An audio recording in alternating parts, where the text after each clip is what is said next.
Hi everyone, Eric Reynolds with your Fox 10 News Now update. Heavy rainfall along the Gulf Coast meant localized street flooding for parts of Mobile. According to folks in Midtown Mobile, it's no surprise. Street flooding is something that city officials have been trying to address, but they say it takes time. Mobile's Public Safety Director James Barber says the city has tried to improve drainage with simple steps like making sure that stormwater drains are kept clean. Director Barber notes that Mobile is a 300-year-old city with old infrastructure, and he says that the city has spent millions upon millions of dollars making upgrades. As you see these capital projects where we're going in and doing these streets, we're not just putting in new surface on the streets. They're actually addressing that infrastructure problem as they go along. And there's been quite a bit done to help with the stormwater and trying to get it out of the city. Residents say the storm drains cannot handle the volume of water, even in a moderate rain. They say the drains are typically clogged with pine straw and leaves. Wet conditions making a rough day for some drivers across the Gulf Coast. Accidents popping up all over during the deluge yesterday afternoon, and it's not over yet. The drivers were stuck in their cars for more than an hour after a crash on the Bayway.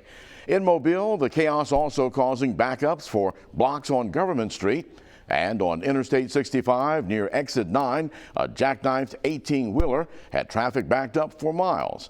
Multiple cars wrecking as a result there too.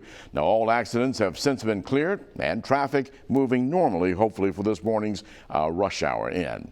Well, area rescue crews ready to jump into action if anyone gets trapped in high water. Daphne's search and rescue team is on standby, ready to move at a moment's notice. Search and Rescue Captain Joshua Gibbs says that they are monitoring waterlogged conditions that they know can turn problematic in a hurry. The risk benefit, it's not worth it. The benefit of making it across that water is not worth the risk of trying to drive through it. Baldwin County has several cities and operations with high water rescue vehicles belonging to Oyster Bay, Foley, Fort Morgan, and the Baldwin County Sheriff's Office. All right, well, happy Wednesday here. Meteorologist Matt Barrentine. We've got the rain out there. We're going to have it through most of the morning, and then we'll get a little bit of break and likely another round. You'll see what's happening.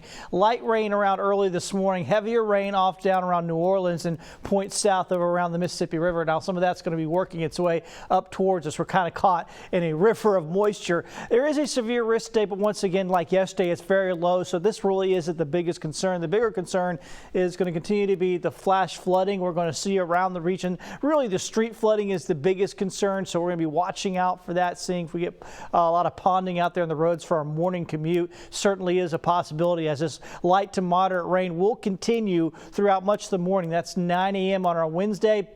We go to lunchtime and check this out. We get a bit of a lull here in the rain, not seeing as much here, at least according to the model. But then as we go into the afternoon, the action starts to pick back up. The rain starts to move back in, then it starts to move actually farther inland. Some of our inland areas may not get much in the way of rain until late today. So while the coastal areas get soaked much of the day, some of our inland areas, it may be just until the late afternoon or evening until you start to get some rain back in. But you can see by tonight, most areas will be getting rain. So let's check out your day player. You can see that here, kind of a lull here through parts of the morning where we're not going to see as much rain around, and then that picks back up in the afternoon. Highs will be in the low 70s, rain and thunderstorms. Once again, like yesterday, there will be some thunder mixed in with the big area of rain, but once again, the risk of any severe weather is low. It's just adding more rain onto our roads, and that is going to be the main issue. Now tomorrow, Thursday, better chance of seeing severe weather across deep south. In fact, you see a level 4 risk for parts of central Alabama and central Mississippi. For us, we're mainly in the level 2 risk here for tomorrow out of 5. So we're in a lower end risk than they are up there, but nonetheless, we'll have to watch out for some strong storms on your Thursday. Here's how that looks. Start out in the morning with just a few little showers. Noontime should be pretty quiet, and then we really won't get back into the actual thunderstorms until late in the day, maybe not even until the evening. The futurecast for our area doesn't look all that bad for your Thursday going into your early Friday morning. So hopefully we can skip out on any severe weather, but we'll have to keep an eye on it for you as that goes on through. And it looks like by Friday morning, the worst of the weather is kind of wrapped up and we only get a few showers on Friday, and Friday is likely to be a lot quieter. Now, we've already seen several inches of rain. What are we going to put on top of that? maybe another inch or two at most.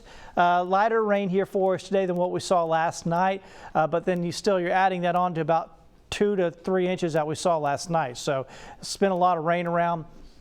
We'll continue to see the 100% chance today, 60% tomorrow. And then as we go into the weekend, you see Friday and Saturday a little bit quieter, then more showers possible and storms on Sunday. So pretty active forecast here through the next several days. Main thing is be careful out there on the roads.